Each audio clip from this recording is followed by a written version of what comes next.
तस्मै श्री गुरुवे नमः। ध्यान मूलम गुरु मूर्ति, पूजा मूलम गुरु पदम, मंत्र मूलम गुरुर्वाक्यम, मोक्ष मूलम गुरु कृपा।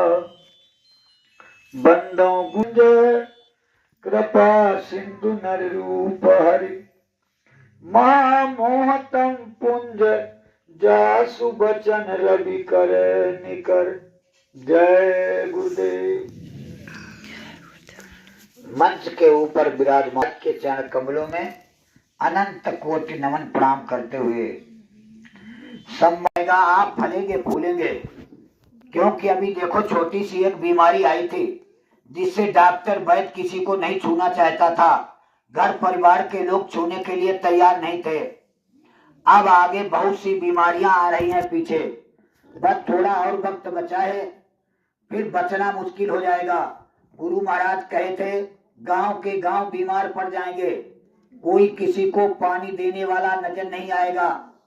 इस तरह लोग भूखों से तड़पेंगे, माँ बहिनें अपने बच्चों को भी काट कर खा जाएंगी, क्योंकि दुनिया में कुछ नहीं मिलेगा अब की बार बीमारी आने पर। इसीलिए हमारे पूज्य हुजूर महाराज एक मिनट नहीं बंद हो रहे कि अगर बंद हो जाऊंगा कुदरत अपना काम कर देगी। इसीलिए भाई बहन आपके गांव में समझाने आया। हम बाबा जी के शिष्य जरूर हैं, आपको हर बात बताऊंगा, इसलिए आया हूं। ये कोई नई बात हम लोग नहीं चिल्ला रहे। देखो भाई बहन, हमारे जो संत फकीर आते हैं वो सब भलाई की बात कहते हैं। ये बाबा जय गुरुदेव का नाम हम लोग क्यों चिल्ला रहे? ये नाम उस खुदा गाड का है।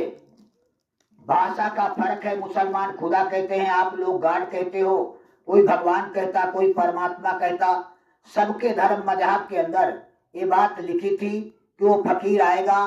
कब आएगा? जब दुनिया में भयंकर कोहराम मचेगा, बड़े बड़े परमाणु छोड़े जाएंगे जिनसे दुनिया थोड़ी देर में जलकर राख हो जाएगी।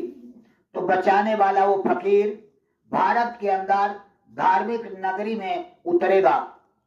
ये बात मोहम्मद साहब भी कुरान में लिख कर गए।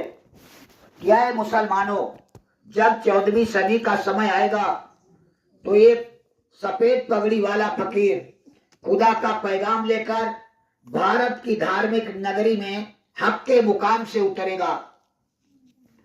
लेकिन क्या किया जाए, यहाँ तो बस लोग अपने पेट के धंधे के पीछे किताबों के पन्ने फाड़ देते हैं और दुनिया को सुना देते, भाई देखो ये फलाने ने ये कहा, अपनी तरफ से लिखवा देते, सच्ची किताबें गायब कर देते। बस अपने पेट का धंधा चलाने के लिए हर मजहब के लोग सच्ची बात कोई बता ही नहीं रहा। जबकि मुसलमानों के कुरान में मोहम्मद साहब कह दिए, अरे बच्चा वो फकीर जब उतरेगा तो मुसलमानों ने कहा हुजूर ये बता दीजिए, सफेद पगड़ी तो ये नकली दुनिया है, सब बांध लेंगे, कोई पहचान बता दो। तो मोहम्मद साहब कहे, अरे मुसलमानों वो फकीर जब आएगा तो बड़े बड़े हजूम, बड़े बड़े काफिला लेकर देश दुनिया के कोने कोने तक अपने आप अपने बच्चों के द्वारा खुदा का पैगाम गली गली कूचे कूचे में चिल्लाएगा। जो लोग उस फकीर की बात मान लेंगे, कयामत से उन लोगों को बचा लिया जाएगा। वही लोग केवल बचेंगे जो उस फकीर की बात मान लेंगे, और नहीं तो बच्चा फिर बचना मुश्किल पड़ जाएगा। इसलिए मोहम्मद साहब कहा ये पहचान पक्की है, चाहे जितने फकीर आए हों, ये काम उसके अलावा कोई करेगा नहीं। इसलिए आप लोग देख रहे देश दुनिया में इतने महात्मा हैं, बाबा जी के विचारों बच्चों के अलावा इस गली कूचे में आपके गांव नगर में किसी का महात्मा का बच्चा आपके माइक लगा के भाई चिल्लाने नहीं आएगा। हम ही लोग केवल चिल्ला रहे का यही पक्की पहचान है। जब वो फकीर नाराज हो जाएगा तो एक भारी हजूम भारी काफिला लेकर गहरे दरिया को पार करता हुआ पूरब से थोड़ा पश्चिम हटेगा, काहे मुसलमानों तुर्क तमाम हो जाएगा। लेकिन देखो हर मजहब के ठेकेदार वो पन्ने फाड़ दिए, बताने के लिए तैयार है नहीं। अगर मैं बता दूंगा सब लोग उसी के पास भाग जाएंगे, हमारे पेट का धंधा बंद हो जाएगा। बस अपने पेट के पीछे हर धर्म और मजहब के ठेकेदार गर्दन काट देंगे, मगर बताएंगे नहीं। अब आप उनकी छोड़ दीजिए, अपने धर्म में आ जाइए जो आपके गांव में सुनाने आया हूं। आपके मसीहा थे ईसा मसीह। ईसा मसीह बेचारे को दुनिया में बता तो रहे, कोई महात्मा अगर सच्ची बात बताए उसको लोग जीने नहीं देते। जब ईसा मसीह बेचारे उस खुदा घाट की बात को बताए, लोग नहीं माने और ईसा मसीह को फांसी पर लटकाया गया। जब वो फांसी पर चढ़ाए जा रहे थे तो थोड़ी देर के बाद बादशाह आया, काय जल्लादों, क्या देर कर रहे, इस फकीर को फांसी पर चढ़ा दिया जाए। फिर बादशाह ने कहा, अरे जरा रुको, थोड़ा गलती हो गया, पहले इस फकीर से पूछ लो, इनसे कुछ खाएंगे पिएंगे, कोई अंतिम इच्छा है। तो उनसे पूछा गया। जल्लाद लोग गए, कहा फकीर साहब, बादशाह का हुक्म है, जो आप खाना पीना चाहो वो अंतिम इच्छा बता दीजिए। तो उन्होंने कहा, ठीक मैं बता देता हूं, क्योंकि ये बात उन्होंने तब कहा जब ईसा मसीह से वो बेचारे जाने लगे, फांसी के फंदे पर खड़े कर दिए गए, तो उनके भी अनुयायी लोग थे, वो रोने लगे, हुजूर आप तो जा रहे हैं, आपने ठेका लिया था, उस गार्ड के घर तुम्हें भी ले चलूंगा, आप तो खुद फांसी पर जा रहे, हम लोगों का क्या होगा। तो ईसा मसीह जी कहते हैं, अरे बच्चे बच्चियों, तुम रो मत, तुम्हें लेने के लिए दोबारा आऊंगा। बोले कब आओगे?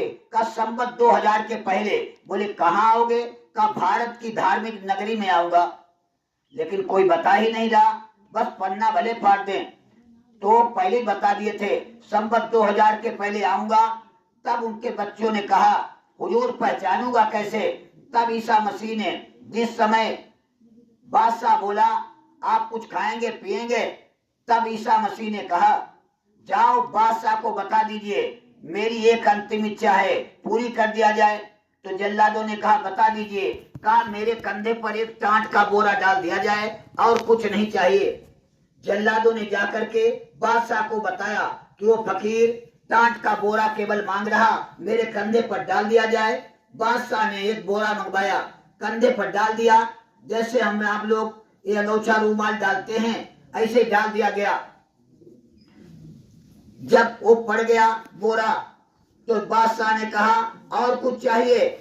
ईसा मसीह ने कहा और मुझे कुछ नहीं चाहिए। कहा तो लगा दिया जाए फांसी। जब फांसी का फंदा गले में पड़ गया तो बेचारे चेला लोग जो थे, अनुयायी थे, रोने लगे, हुजूर अब तो बता दीजिए, आप तो जा रहे। तब ईसा मसीह कहा जल्दी जल्दी मेरा एग्रीमेंट लिख लो, संवत 2000 के पहले दोबारा आऊंगा। बोले कहाँ आओगे? कहा भारत की धार्मिक नगरी में। अब वह मेरे बिरादरों, ईसा मसीह सीधे कहे थे, जब मैं धरती पर आऊंगा तुमसे शक्तिशाली दुनिया में कोई नहीं होगा, तुमसे ज्यादा ताकतवर दुनिया में कोई नहीं होगा, सबसे ज्यादा जनसंख्या तुम लोगों की धरती पर होगी। इस समय मोबाइल बजा के देख लीजिए, धरती पर जितने ताकतवर देश हैं, चाहे वो रूस हो चाहे वो अमेरिका हो, सब वही उन्हीं के देश हैं। लेकिन ईसा मसीह कहे थे मैं प्रचार करने तुम्हारे देश तक आऊंगा, तुम लोग मेरी बात मान लेना, नहीं तो जब परमाणु बम छूटेंगे फिर एक भी धरती पर नहीं रह जाओगे। इसलिए वही आज युद्ध होने, जहां देखो लड़ाई छिड़ी है, बस वो पहले सब कुछ बता दिए। अब कहा तो अच्छा ये बता दो मैं तुम्हें कैसे पहचानूंगा। तब ईसा मसीह ने कहा, अरे बच्चे बच्चियों, जब मैं दोबारा आऊंगा उस खुदा गाड़ से कहकर तुमको मनुष्य का जीवन दिला दूंगा, और जब धरती पर आऊंगा यही मेरी पहचान है। मैंने बोरा इसीलिए डलवाया है, मैं जब आऊंगा सबसे पहले जिन लोगों को चेला बनाऊंगा उनको यही टाट का बोरा पहना दिया जाएगा। इसलिए बाबा जी जब आए थे 1 करोड़ लोग पहले चेला बनाया, सबको इसीलिए बोरा पहनाया था, केवल पहचान के लिए। ईसा मसीह बता गए थे ये बोरा इसीलिए कंधे पर डलवाया है, पहचान के लिए। ये बोरा ही आऊंगा तो 1 करोड़ लोगों को दुनिया में बोरा पहना दूंगा।